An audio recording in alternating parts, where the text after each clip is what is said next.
From ancient Babylonia to Amazonia, I used to carve messages in stone passages, quoting paragraphs from black aristocrats. That was Sticky's past in, now I'm kicking raps with dupes. Wilo and Stick, we mix them sick old dusty, vinylly rhythmics we. Find them sick riffs to wine and lick spliffs with. Sticky flip scripts like Egypt's did them hieroglyphics. Old school like Spyro. I flow like the river Nile, go to Cairo. Kinda wavy, kinda spiral. Sticky dub, your mind blow.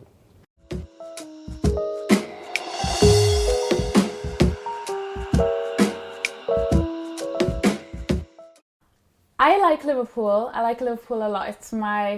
I've been a couple of places and I just like the vibe here. Everyone here is really friendly compared to places I've been. And yeah, no, it's a good vibe, good vibe.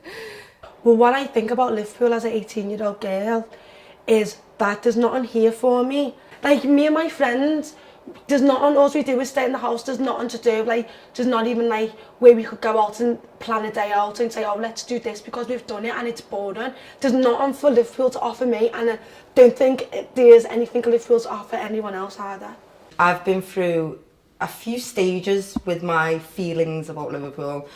When I was younger, I didn't like Liverpool very much, to be honest, because I just felt as though it was a racist place. I felt as though I didn't belong here. I didn't feel as though it was home. As I've grown, I've learned to appreciate that, you know, everybody in Liverpool isn't racist. And I've also learned to appreciate the positives about being a Scouser. So I find that Liverpool is warm. I love Liverpool, to be honest. I think Liverpool's an amazing city. The people are amazing. The city's amazing. It's got a few faults, but overall it's amazing. Liverpool is an amazing place. I mean, it has a very unique culture. It's a very closed space, like spiritually, I think, because people in Liverpool are very in Liverpool, and a lot of people, their mind doesn't like go outside of that. I think Liverpool could grow more if everyone in Liverpool went out to Liverpool, saw the rest of the world, and then came back and realised what opportunities there are here, because that's what I done. And when coming back to Liverpool, I have a different mindset of what Liverpool is and what Liverpool could be and what it's not. Oh, I love Liverpool. I love the diversity in Liverpool. I love all the different cultures in Liverpool because I'm from a very mixed background. I'm African from my granddad on my mum's side, and I'm Caribbean from my dad's side. So Liverpool for me has got a good mixture of everything, and not forgetting me white Irish nan. I've done a lot of work, or worked around Europe, been around Europe, travelled a little bit too, and I absolutely love it when I get back to Liverpool because I know there's no place like it. I know it's really cliched to say that, but the sense of sort of togetherness that you get in Liverpool that you don't get in other places is what really keeps me joined to the city. I think Liverpool on a whole is a great city. I think Toxteth itself is diverse and probably one of the only diverse areas in Liverpool. I love Liverpool. I think it's an amazing place. There's some things about Liverpool that I don't agree with. How some people don't understand black culture and black people. Liverpool, it's supposed to be multicultural, but I'm yet to see any of it, to be quite honest. It's very, I'd love to say diverse, but it's not. It's still trapped in an era which I think we're desperate to break out of. It's got a strong identity, it's got a strong culture, but it's trying to fit that culture into who you are as an ethnic minority. And it's only now that I'm a lot older and confident that I'm able to kind of say, yeah, I'm a Nigerian Scouser. But growing up, I was always Nigerian. There was so many different fractions within the LA community that I just didn't know where I fitted. So I couldn't even say, oh, I am Scouse. It was always, I live in Liverpool.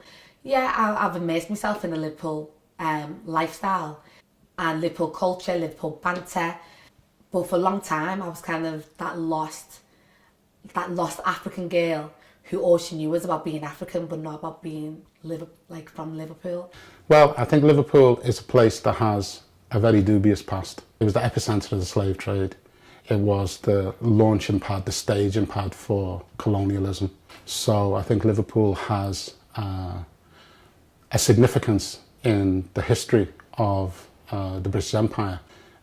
Liverpool carries a burden and a debt to all of those people who were enslaved, who were colonised, and who were exploited in order for the British Empire to be what it is and what it came to be. I really love Liverpool because it's such a diverse melting pot. It's got like various different cultures and races and just I just love it for how different and diverse it is. Overall, I think Liverpool's a good city. I think obviously like everywhere, there's obviously things that could be improved, but I think overall I really do enjoy the city of Liverpool.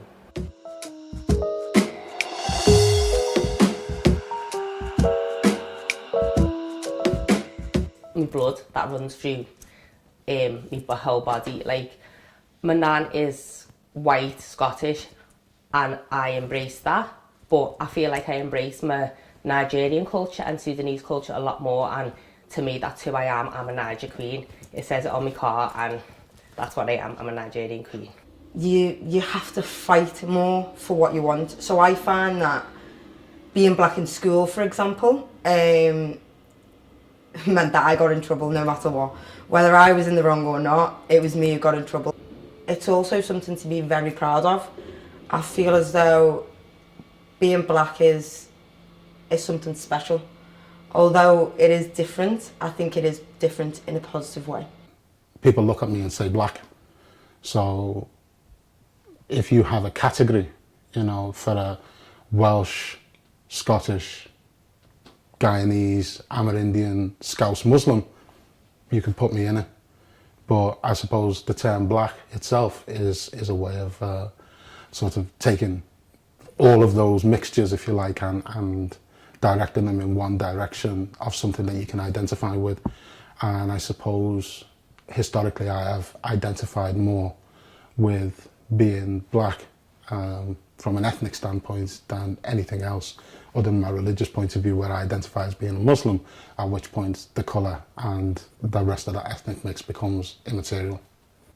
Yeah, it's a cultural thing and it's something from the inside, but more on the forefront for me is within society being black, and I think that just even having a black body as like political baggage. So you just got to understand that being black, there's a filter on everything you do. When you're on the bus, you're black on the bus. It can be hindering, but I feel like for me, the times when it was hindering, I was like ignorant to it because I was young, and the older I've got, the more I use it to my advantage, and will continue to do that. Being black to me means my identity, really.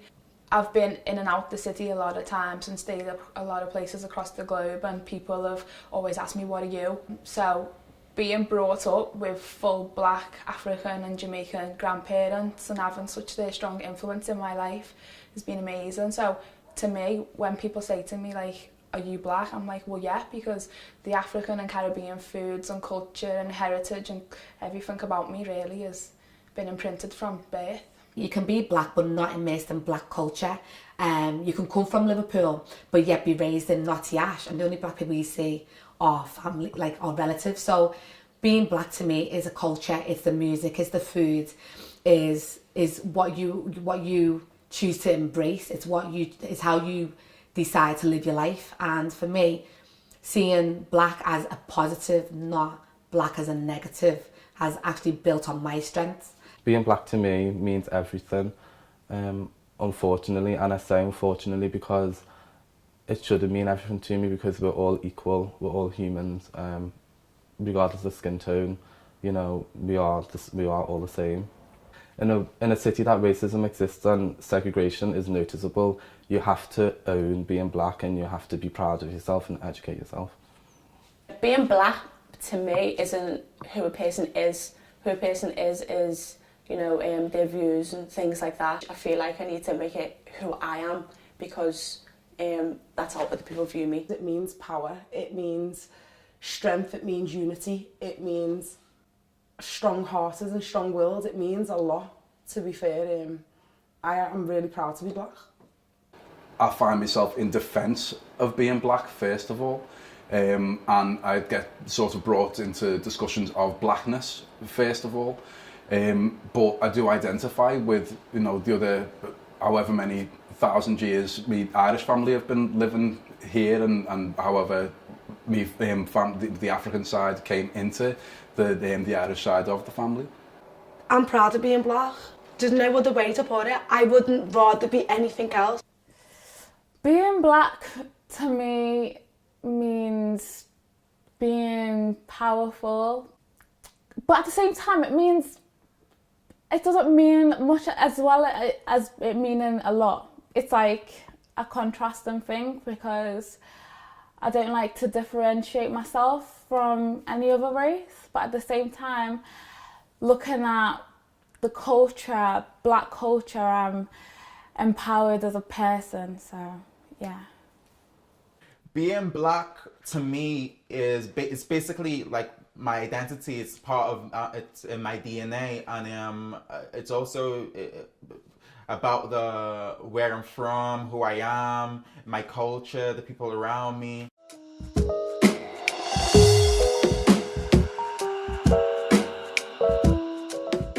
Being black and Scouse has a lot of connotations to it. Not all of them are good, you know. In the 70s and the 80s, being black and Scouse was a double whammy, because Scousers were regarded as thieves and criminals, and, you know, were painted in a negative light. The moment they see your face, and you're black as well, then on top of that you get a whole nother layer of discrimination, something which I would say has definitely diminished opportunities for me over the years.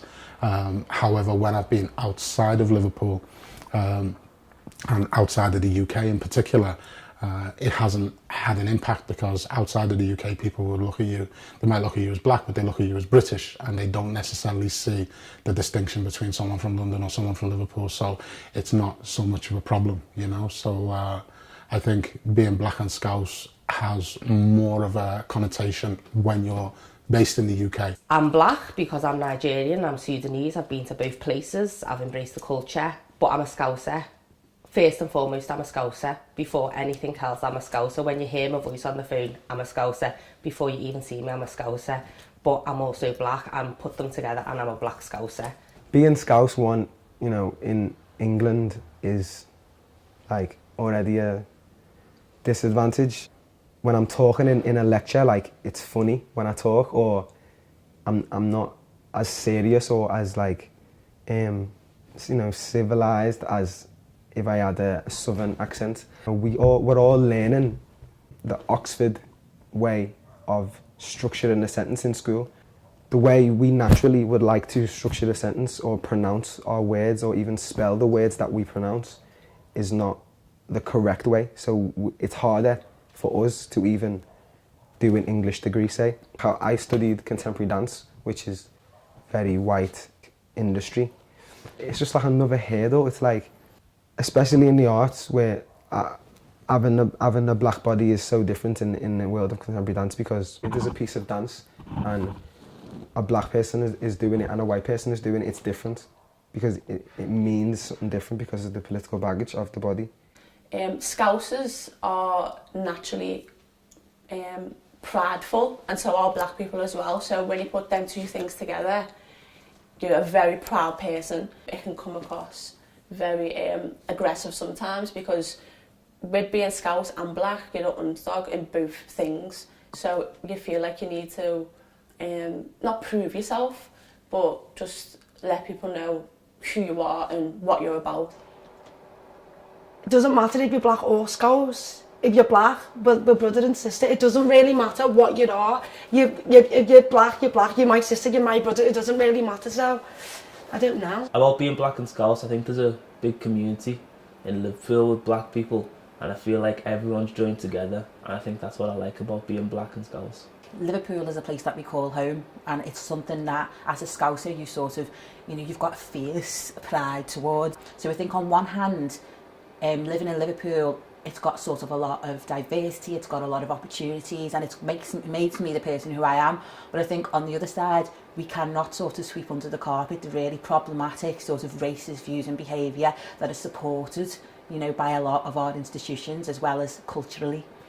The Scouse mentality, the Scouse humour, the Scouse fight is what's in me. For me, it was getting the Nigerian side of me and the Scouse and putting it all together and just saying, this is who I am, which means I can never give up. I've got to fight. There's no glass ceiling, there's no brick wall. All I can do is just create my own world. Being black and Scouse is literally me, because I'm Scouser, born and bred. I've never actually lived anywhere, but I've travelled everywhere. I've seen exactly where I've came from. So I'm a Scouser through and through because of where I've been brought up, where I live. My influences from Liverpool as well, but because of my parents and my upbringing, that's where the black comes into it. So it's a good mixture to have. Black Scouse is the best. You find that Scousers have a kind of reputation in a lot of other places in England. So as soon as someone knows you're Scouse, they either think you're a thief or they think you're really nice. So it kind of just depends on what perception somebody has of a Scouser. And then kind of when you bring being black into that, a lot of people are shocked and they're like, oh, there's black people in Liverpool? Didn't know. So growing up, it was difficult being black and Scouse. It was difficult to the point of that at the age of 7, I didn't want to be black. And I would kind of like scrape my skin off to get to the white underneath because I kind of just wanted to be like everybody else. Obviously, that's changed now. So yeah, I think as being younger, being black and Scouse was a negative thing to me. I wasn't proud of being black nor Scouse. Now, for me, being black and Scouse is unique. And I'm proud of both. Being black and Scouse, it's a bit of a parallel thing really, because when you think of Scouse, you don't think black, you think white, you think slave trade, you think anything but black, to be quite honest. So being black and Scouse doesn't actually mean anything to me. Being black and Scouse means to me that I'm probably going to experience racism in my lifetime, and I'll probably experience colorism, which is discrimination against those with darker skin tone. Being black and Scouse also means that you are a part of a Thai community. On a positive note, you are a part of a Thai community. Yeah. I identify more being Scouse because I'm born here and under my, as I said, my dad is white and my mum is black. And so I've had a different upbringing. My dad taught me about the Irish side of the family. I didn't even know until later on that my mum's side is mostly Irish with spatterings of black throughout it. Whereas black comes into it as an education of my mum and an education through her mum, and that's self-education, not an education through heritage. Being black and Scouse means that on top of everything else, I'm a bubbly person with a good vibe. Liverpool, such a, like I said before, such a welcoming place with very nice people. So that's also being adapted into my the way I am as well, I suppose. So yeah, I love both sides of it, being black and being Scouse. Yeah. The struggle is real, and I'm not talking about weave or finance. I'm talking about mindset. The mindset of the people is heavily divided, and as a nation, unity appears not in the equation. For the younger generation, focus not on education, but give in to the temptation of instant gratification. The errors of our ways are not corrected. We are not protected. Instead, we are rejected, furthermore subjected to a population where the majority are not respected. So hold on, let's think. What tools are we given? Why are the most inspiring parts of our history hidden? And for us, what is forbidden? For them, you can take as a given. Is this for real? Someone's got to be kidding. But no, the struggle is real. And they don't care how we feel, as long as before them we kneel, and our destinies they seal. So let's keep it real. The preference is for us to be blinded, not guided. What we are told is already decided, which is how we have become so divided. by race, sexuality, class. We are forgetting we are the mass. So before we let any more time pass, let's make a change. Let's step out from behind the glass. It is us who should make the decisions. Let's not be imprisoned by the desires of those behind the prism. Decloud our vision. Let's stand up, make unity our mission. We, the people, are destined to amaze. We should not be enslaved, but instead should engage. Write your own story, page for page. It's your performance. Your life is the stage.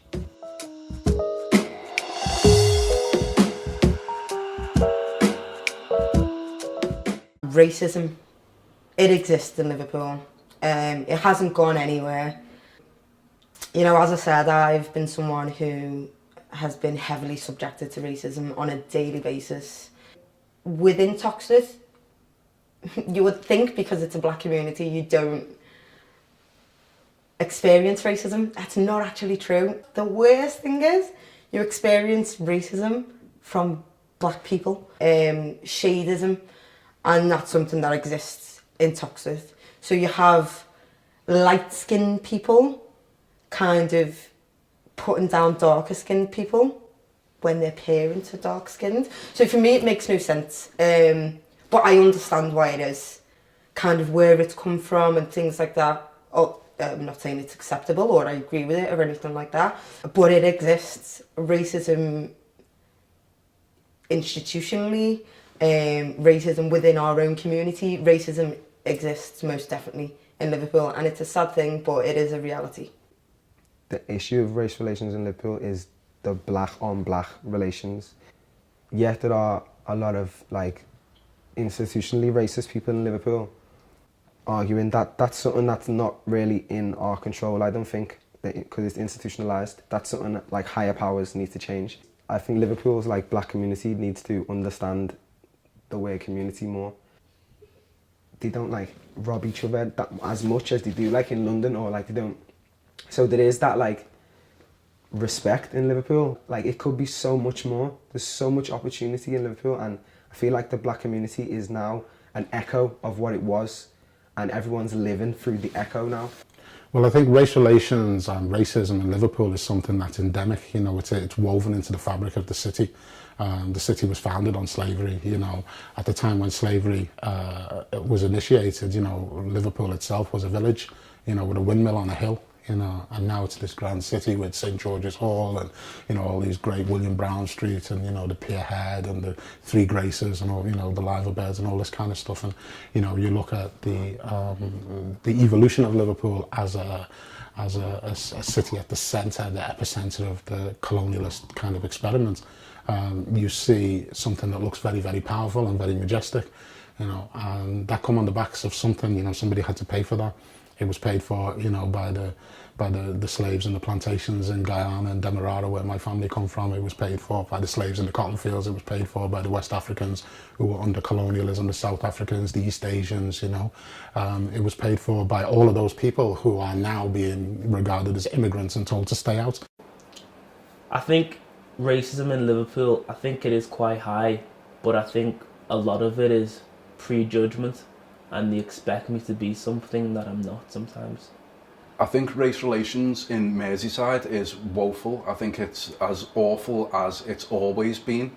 I don't think it's getting any better, and in fact I think it's getting worse. The undercurrent of it, people believe, is the going away of it, and it's not. The undercurrent is really strong. The undercurrent is stronger than the outward look of racism ever was.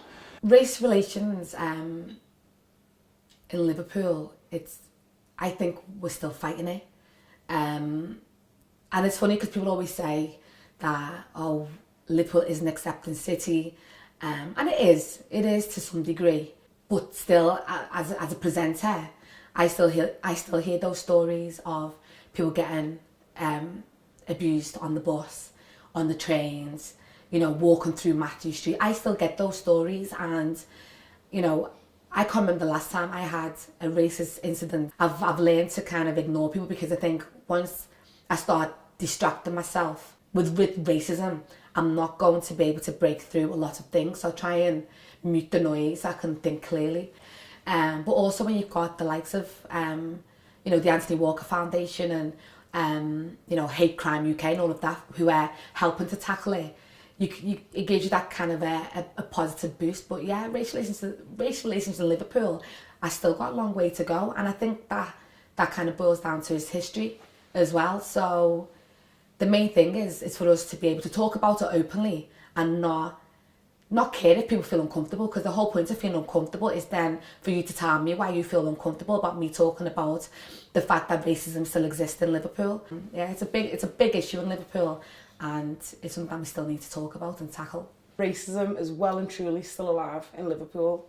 People like to think that we've got past it, but it's so far from the truth, it's unreal. Just because it's not blatant and in-your-face racism, institutional racism, underlying racism within the workplace and things like that, it's still alive and well. So yeah, Liverpool's quite bad for racism, in my opinion. There's so many racist areas in Liverpool, it's like you can't go nowhere. But I'm from a black community and you just don't see none of that. Doesn't matter if you're white, doesn't matter if you're the whitest person in the world.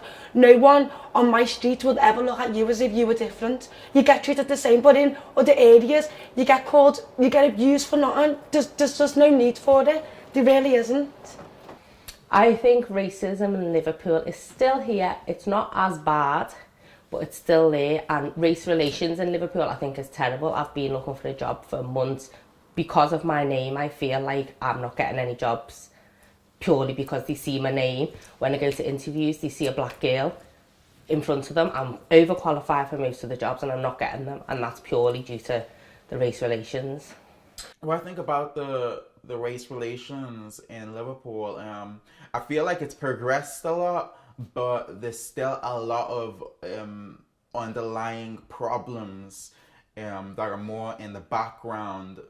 Years ago, it would have been way more in the foreground, but now that time has progressed, it's still there, but you just can't see it. It's like an invisible racism. For me, it's frustrating. It's frustrating to know that, like, we're in 2016 and racism is still a thing. And I suppose that's just the key word for me, frustration. And just, like, this is something that we should be over, but we haven't overcame the issue. But there's racism everywhere, so I suppose it's not just, I wouldn't just think about it in one place. Ladies and gentlemen, I bring to you a public service announcement. This is a public broadcast that broadly broadcasts itself among the poor class, the more crass, and of course them posh chaps that be wearing them top hats. Meaning this message is for everybody. So listen in as I pour pure facts through this horn that's currently forced in my coarse grasp. And as my raw thoughts blow past, I hope you store what I pour. 'Cause this message is for the civilians. It's for the little innocent city children that be sitting innocent, sifting through the message I be spitting through. But let me specify, I'm specifically spitting lyrics to hit the spirits of these smitten fools, but also in order to speak to you is about the truth. 'Cause our society is polluted. Black waters filled with mass pollutants. Whilst white daughters build a nicer future, black slaughtered, killed, and night is stupid. Just look at Emmett Till. He was forced to look at a woman till his blood was spilled on the ground, it's ill. Forced to drown in Tallahatchie River for a wolf whistle. This is what a kid. The husband must have been looking for peace of mind. Figured he'd take out a piece and find Emmett Till and spill out Emmett's peace of mind. Till the gun would emit a piece of sound, similar to how Emmett hit the ground. They gouged his eye out and before he could cry out, the bullet was used to crack through his cranium, and the tissues it blew, it concaved his brains in bits, splayed on the paves and made us raise our fists and engage to parade through this great abyss, so that we may raise and lift our race from this tasteless ditch.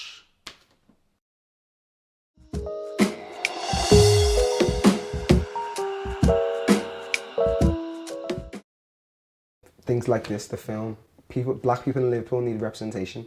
I went to like a really like predominantly white school. You know, I was looking at like American, like a lot of people must have American black culture and like identifying with it. And then, because being black and British, there's not much like, you know, black British is like London, black Britain is London. Because there's no representation, people feel like they're not able to be a soul to soul or like I don't know, someone like a Skepta or whatever, anyone black who's doing things, or because there's no representation, people may think that like they're not these people. Like you are, like it's in you. Like people in Liverpool need to like step up and know their own worth, and that'll be an advantage to everyone that comes after. I think in terms of race relations and racism in Liverpool, we have to start with us. I think we have to, first of all, educate our people and instill a self-love into our people, because there are a lot of people who self-hate. So I think that's where we've got to start. If we first start with us and love each other as well, no matter what shade you are, I think then that's when other people will start to, you know, understand and love us more. I don't think you can really do anything, because it's like people just think, oh well, when they have a kid, when they have a black kid, they're just going to be selling drugs on the street. It's not every person's like that, not every black person's like that. People just think it because they've seen it on movies, they've seen it on programmes, they've seen it anywhere. But if you look into different areas of different black people, some of them are successful. Look at Beyonce, she's like the most successful person in the world. The only way to challenge ignorance is with knowledge. So if you are able to enlighten people as to an alternative, then you can uplift them. If you can eliminate their ignorance and give them knowledge, then what you're doing is you're giving them an opportunity to uplift themselves as well, because you're opening up a whole new gamut of possibilities to them that would previously be closed to them, because now they're willing to deal with black people in a way that they may not have otherwise been able to do. When they allow black people into the entertainment industry, then we got Stax, then we got Motown, then we got hip hop, then we got all of these things which they enjoy in their society, in their culture. We dominate sports in America now, and as a consequence of that, they enjoy those sports that we dominate. So if we were barred out of those sports, like was the time when, you know, before Jesse Owens, the time before, you know, the proliferation of black sportsmen in basketball and baseball in America, and similarly in football in this country, you know, before John Barnes and Howie Gale and people like that in Liverpool, we didn't have an opportunity to really show our skills and our talents, so they were unable to enjoy them. You know, they can now enjoy them because we're in that zone, we're in that sphere. They had to allow us into that sphere in order for us to be able to give them that opportunity to enjoy the benefits of that. People need to open their eyes and see that race relations and racism is still there and it's still happening, and something needs to be done about it. And you need to talk about it, you need to educate all different cultures and all different races about racism and race relations in order for everyone to come together and solve the problem. I think what could be done about racism in Liverpool, I think everyone should come together as more as a community. I think there should be more events thinking about racism, and I think that could just change people's opinions and turn eyes on the subject. What I think can be done about racism in this city, I think education is key. My background is in youth work and education, and that's sort of what I think is a tool to change people's minds. I remember growing up in Toxteth, and I remember when the Somalian community started having their own youth clubs, and we were jealous because we were like, well, why aren't we getting that? Why have they got their own senses? And at that age, you know, we didn't have the cognitive abilities and the sort of discerning skills to understand that, you know, these spaces were needed for these people because they needed somewhere safe that they could get supported, and you know that doesn't mean just because that's a club over there that we can't have one, and that it wasn't a negative. So I think a lot of it is to do with education within schools, but within communities as well, because I think informal education is such a valuable tool, and a lot of the kids that you really want to speak to and you really want to support. They won't be attending mainstream education all the time, so it's important that we sort of have a vein throughout all of the work that we do, whether it's in a youth setting, whether it's in a youth offending service, whether it's in a mainstream school or an SEN school or anything like that. Education for me is really key, and campaigning and having these messages reiterated right from the top, right to the bottom. Critical thinking, which I think is really key for me, because I think a lot of people think that the media is a free media and that what they tell us on the news is true. And I remember when that turning point came for me, where I thought, oh, it's true, and then I realised that actually it's not. It's whoever is sort of holding the power. So it's about critical thinking skills and sort of education. What can be done about racism in Liverpool? I think it is purely about the communication. I mean, I know a lot of white people from a lot of mostly predominantly white areas who the only thing they know about black people or black culture is the food, mostly raggers, as those they can relate to when they know about black culture. So I think it is important for us to have more communication and more events. I feel like, you know, we do have carnival like Brouhaha, but I don't really feel like, apart from what they're selling on the stalls, much of it is actually African, and I don't feel like it generates an African crowd or a black crowd even. So I feel like it's the communication, the integration more from black people integrating into white communities and white people integrating into Chinese, black, Asian, whatever we can.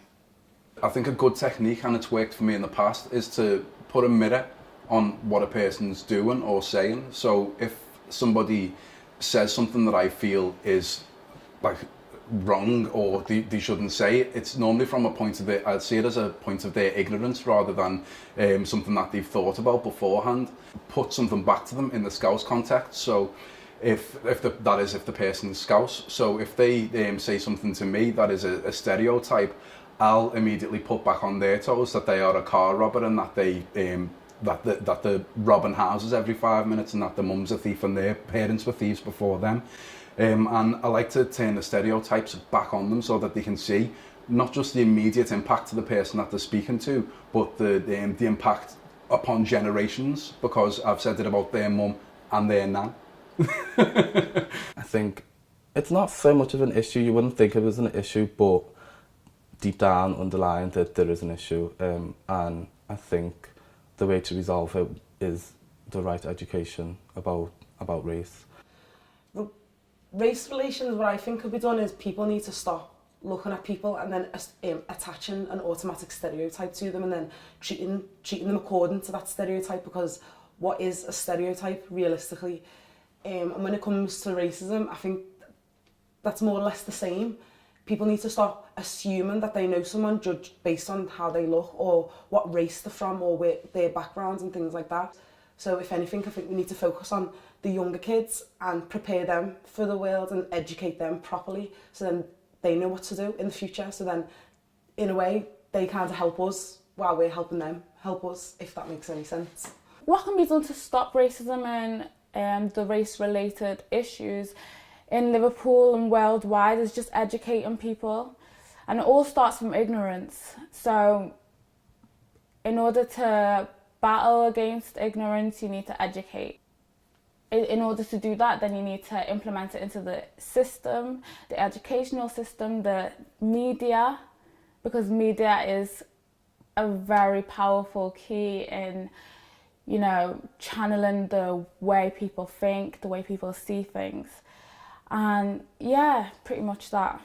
I think what can be done to help the subtle racism that goes on, and also there is some actual like full-on attacks on people as well that occur. I think ways that can be solved is just educating, because the reason why most people tend to be racist is because of two things, I feel, and that's ignorance and the media. The media plays a huge part in it. So I just think that educating people and also getting people in the media who can change the way people, like the way they air things out to people, will help.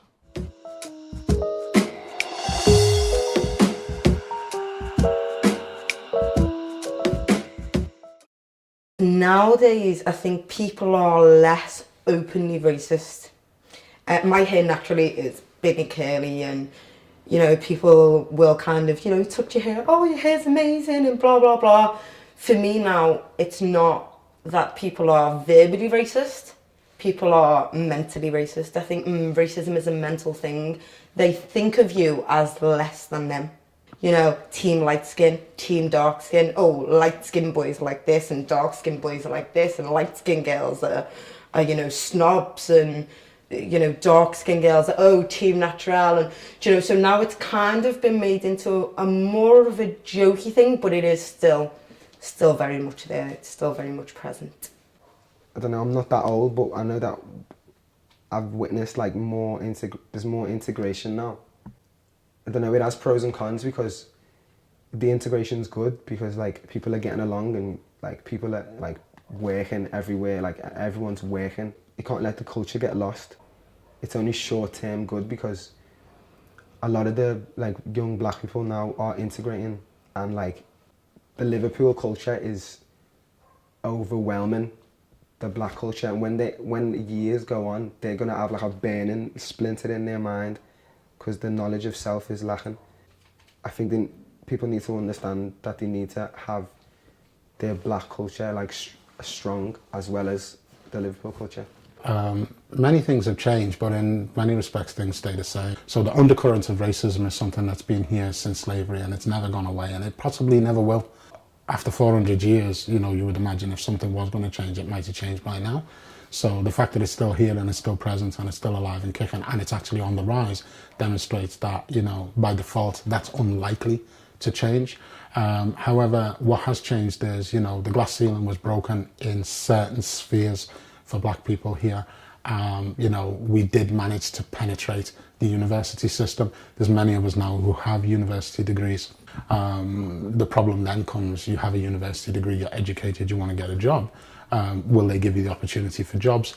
A lot of black graduates leave Liverpool because Liverpool won't give them opportunities. So in that sense, again, the racism trumps the other accomplishments and achievements, and we're forced to go elsewhere. I think a lot's changed, but not much has changed at the same time. Like, in the past, I've been followed around shops when I was in school because of the colour of my skin. Now I find it doesn't happen as much, maybe because I confront it a bit more, but it doesn't happen as much. So things have changed, but there is still a long way to go. What I think's changed in Liverpool over the years is the gay community. I'm seeing more young girls and more young boys just being proud of who they are and coming out at a younger age, which is great to see, because when you're growing up and you are gay, you know, it's very scary. You just think everyone's going to be like, ugh, and disgusted in your choices, and something that you can't help. It's very much like being black. So I think, yeah, the gay community is changed and is more accepted in this day and age. I think a lot has changed over the years in Liverpool. I feel like Liverpool for me is a much more comfortable place to live, and not just being black, I mean just on a whole, and it's probably because I'm a student. A lot of the student population is so vast and mixed and just amazing. So I think a lot has changed in Liverpool for the better. I mean, where I live now, a couple of years ago, it was where my grandma used to live, and she used to get called a nigger lover, and now I live there freely, and I've never had a problem in the whole 19 years. I don't really think anything's changed. I think people are just a lot more subtle about how they're racist or how they choose to talk to people and things like that. I do think that it hasn't changed. It's just people are a little bit more wary about the names that they call people, but the thoughts still go through their heads. I don't really think it's changed. I think it needs to change drastically, dramatically, and as soon as possible, but it hasn't changed in my opinion. I think Liverpool has changed over the years slightly. I'm 19, so a decade ago when I was in school compared to now, I think it's more diverse. There's more different races, there's more cultures. I went to Sheffield Technology College for school, and there was, I think at one point there was 20 something different languages in the school, so it does show how diverse the area is. Do I think anything has changed in Liverpool?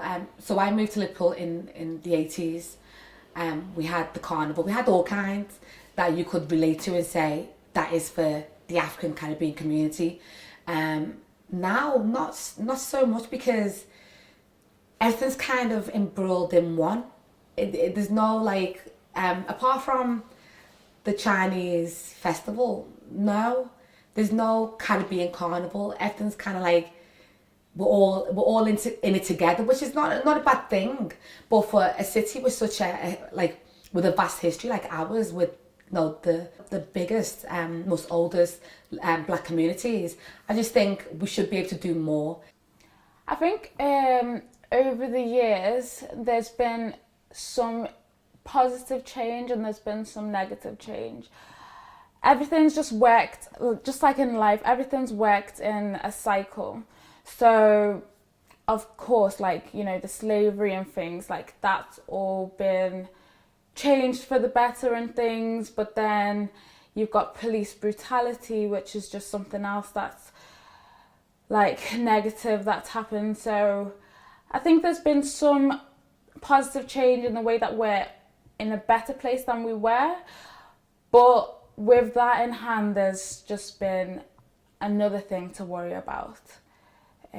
Which has been like police brutality and racism in that way, and just people abusing their power. Like I say, like things have progressed, like but there is still that underlying, in some areas, still got that underlying invisible sort of racism. But yeah, but at the same time, as was discussed, I also feel that now what's being pushed in the forefront with people having cameras and stuff in this day and age is people are able to capture the racism that does occur, the negative, right, like the negative side, such as police brutality, is being shown more, and that needs to change. In all honesty, I hate to argue. I hate to bring up my political views, but I have to teach the few who choose to lose remembrance of abuse from triangular feuds of inequality. And still a part of me wants to live wild and carefree, but the pain of the past is a part of me, so I can't let it be. It is the digital age, digital radio plays, communication is easy to say the N-word okay. And okay, I know it all started off as a way to regain a sort of power, but now times have changed. When I hear the turn of phrase, I visualise the bane of chains, but others around me stay in such a mind frame that blows my mind. Casually implementing the term in comedic vines, casually justifying it cause it's Yeezy's lines. But it's not all fine. We need to take the time to remember lost connotations and become a perceptive mankind.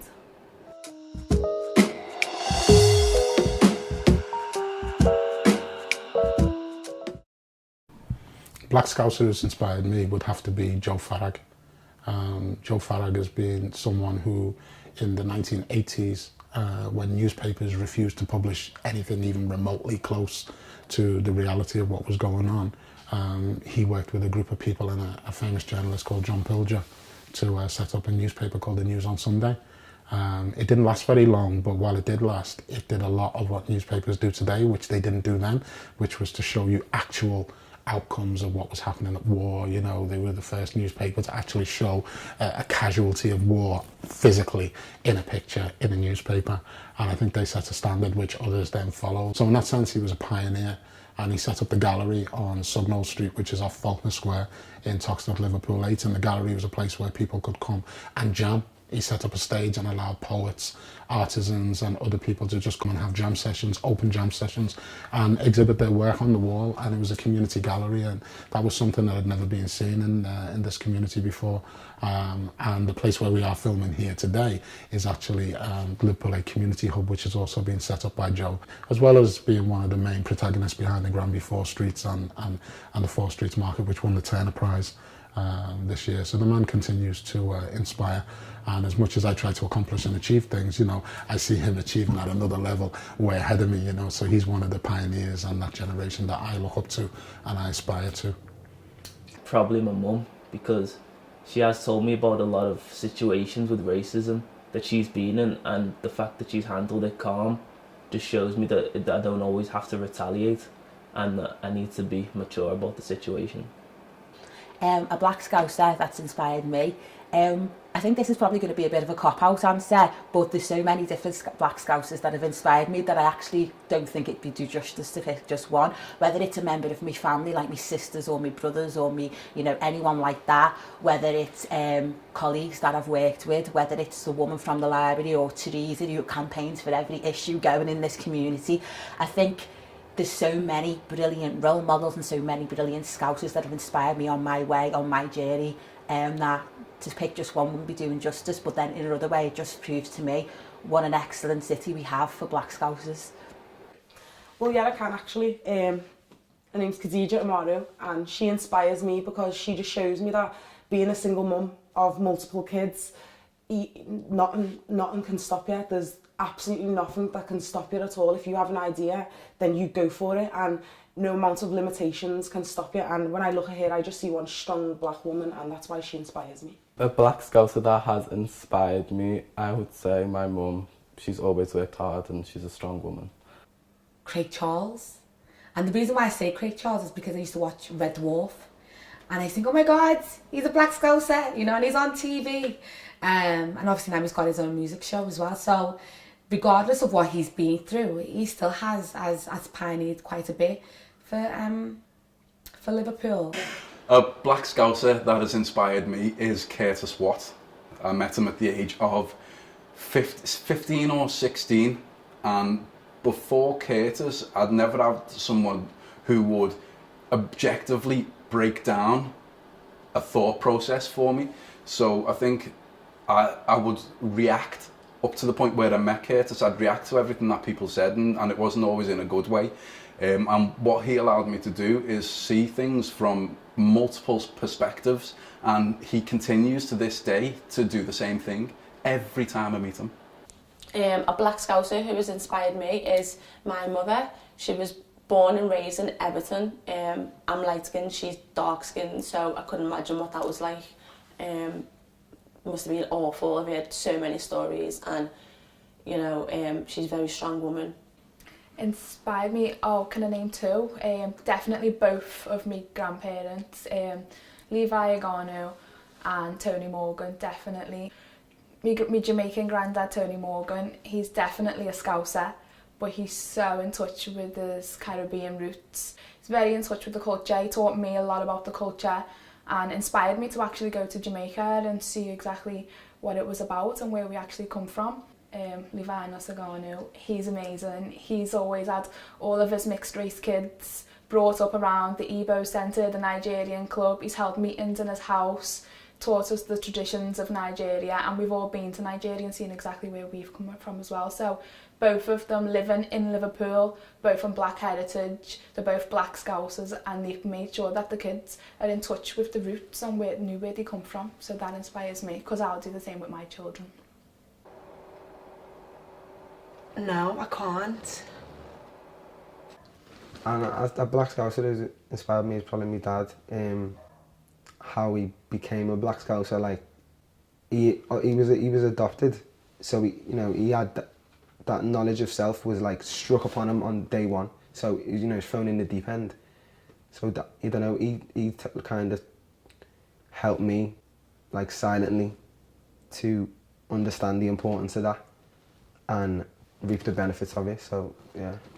I would say it'd be my mum and my mum's family, because my mum was born in Mill Street. She went through the racism, she went through getting her windows bricked, called all the niggers and everything under the sun, and now she's qualified, she's a social worker, she's doing well, we live in a nice house, and she's fought through all of that to come out the other side and say, look, I'm a black woman, I'm proud to be a black woman, but I'm also educated and in a decent job. Like, I know so many, like, I was brought up in LA, so it's like a area where a majority of people are have a black background, and like everyone that was above me, like, were like role models, So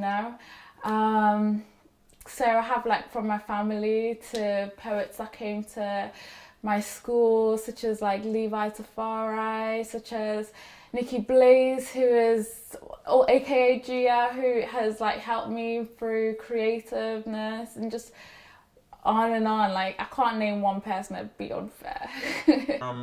I used to go to a lot of youth centres when I was younger. So just the youth people, the workers there, the projects that I'd go to in Liverpool.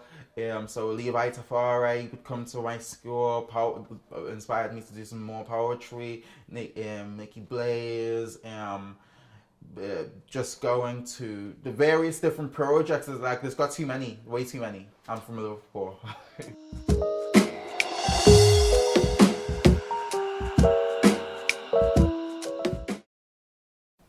Liverpool has the oldest black community in Britain. Oh my god. No, I didn't know that. But yeah, no, I didn't know. It doesn't surprise me, seeing as it was within the triangle of the slave trades. So I could imagine that the majority of Africans and Jamaicans that were took for slavery and whatnot, they were brought here. So I can actually imagine. So it doesn't really shock me. But although it doesn't shock me, I'd like to see proof, because the black community is completely dispersed all over Liverpool now. I wouldn't even say we had a community anymore because of gentrification. I did know Liverpool had the oldest black community in Britain because my grandfather's in the Liverpool Museum as part of that black community. I did know that Liverpool had the oldest black community. I only found this out like last week, so it's new news to me, but made up. Very happy about that. Yeah, I was aware that Liverpool had the oldest black community in Britain. My nanas told me a lot about that when I was growing up, and how it was like basically built on slavery, this city, and it was a major port in them times. And it makes me think, when I first got told it, I was like, wow, like really? Like, I feel like you don't see it. Like it's all hid, it's all under the carpet. Like, why is it under the carpet? And I think that it's just it's something to be proud of. I think it's a really big deal. And it needs to be acknowledged nationally. And there needs to be a day. There needs to be an event. There needs to be like a celebration. Someone needs to do something about that. I didn't up until about a week ago, but I should have, because my granddad is one of them oldest black community members. Well, he was before he passed, so I didn't, but now I do. His name's Ali Bashir Mekki, and he's had the butcher shop on Granby Street for 49 years now, I think. I was aware that Liverpool had the oldest black community in Britain, but I wasn't aware of the full extent of it until I started studying my own family history back through the slave trade in Guyana, and came to find out that my Scottish ancestors on the slave owner sides were among some of the main protagonists that actually built this city. I actually did know that Liverpool has the oldest black community in Britain. I admit though that I don't know a lot of the history behind it. Obviously I know that Liverpool has a massive history in terms of slavery, you know, one of the biggest ports, and you know, we have buildings still now which have faces carved all around it. I need to take it on myself to kind of look into more, because again, it's not something that is openly kind of given to people and promoted or anything. I don't know Liverpool was the oldest black community in the UK at all. I suppose I need to look into my history a little. I never knew it was the oldest, but I knew it was. I figured in my head it was one of the oldest. I remember getting told, but yeah, that's amazing to know that it is the oldest black community in the UK. Like, that's wow. Like, and that's even more crazy, because it makes you wonder why there's still got some sort of underlying tensions here and there. Can you tell me who's responsible for the economic blight that plagues my hometown? See, I've spent half a life asking why the streets run down, where children play, corruption reigns, and broken dreams of wall-to-wall in council house and racist school. Mother of youth naive and true, she stands faceless in unemployment queue. She's low on pharmaceutical dope, because you stole her kids, said you'd help her cope. You had all the answers when she signed the sheet, you just borrowed the kids till she was back on her feet. But when she came to take them back, oh, we're terribly sorry, you can't do that. The children ask, what have we done? The system says they're overrun. The social workers on commission. You're on the books, kid, there's no remission. The children striving to be free. The system lying, dreams are dying, mothers crying, the system's thriving. Cast your vote, politicians say. It's a ghetto youth, they're all the same. He asks, what have they done for me? It's still the same. And I'm 23. I tried to work. Who'll take me on if I'm from the ghetto? My skin is brown. So I'll move away to where it's at. Will you take your soul if that's all you've got? See, there's always a market for a tender soul from a broken home with a dream that's bold. Will it make you up like a living doll, then break you down when you discover what's wrong? Then groom your mane and comfort your pain with false emotion, exploit your devotion. When they burned you out, your heart's ragged and torn and you're cursing yourself from the day you were born. Throw you back to the gutters of strife. At the end of the day, hey, it's only your life. So you're back on the streets, but who wants you around? You traded your soul, they say, pound for pound. You're not the same guy you used to be. You're no longer welcome, as you can see. So pack your things, why don't you go? Don't call on people you used to know. So you're back at the start, potential fodder for jail. See, the system's laughing if they make on your bail, because it don't really matter if you win or you lose. The solicitor earns, and the barrister too. Then the judge will decide just how long you'll be used, because the wardens make money, the judge does too. And society's protected from the threat that you pose, and the system will thrive as their industry grows, and the guise of free enterprise and justice indeed. See, I'm no longer deceived, because I know your power, and I want a reprieve.